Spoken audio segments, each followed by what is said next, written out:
super cool and Faulkner down the outside. Red Canoe tackled by Fiorente. Waterhouse kicking back on the inside. It's Fiorente in front on the outside with Red Canoe.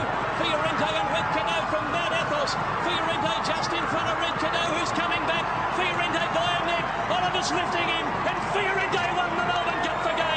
Red Canoe second, Waterhouse third. 7 on Ren fourth, and Dandino fifth. I can tell you there's a lot of happy people in this pub because we have an Australian trained winner, Fiorente, in a very tight finish. A lot of people very excited here.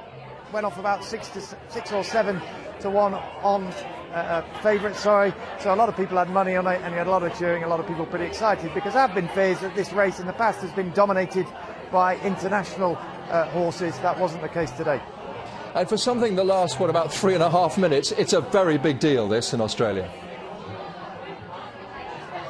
It's a huge deal, actually, and it's the race that stops the nation unless you happen to work in a pub, because I can tell you every pub in the land, it would seem, is chock-a-block today. The one we're in here today, the Norfolk Hotel, booked out weeks ago, 200 people in here for a 4-course lunch, free booze once you've paid your $80 ticket, so people pretty well lubricated, and the challenge for the staff, who've been very busy here today, is going to be getting them to go home. And interestingly, in Victoria, which is of course the state where Melbourne is, it's a public holiday.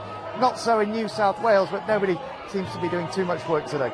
Yeah, I was reading just now, you can watch it, of course, you could have watched it at the Sydney Opera House if you had $200 odd to spare. It really brings out the high rollers, doesn't it? I know there are people from Russia, China, the Arabian Gulf at the race betting thousands. You're absolutely right. I mean, the race itself, I think the prize money is around about 6 million Australian dollars, 3 million for the winning horse, his owner.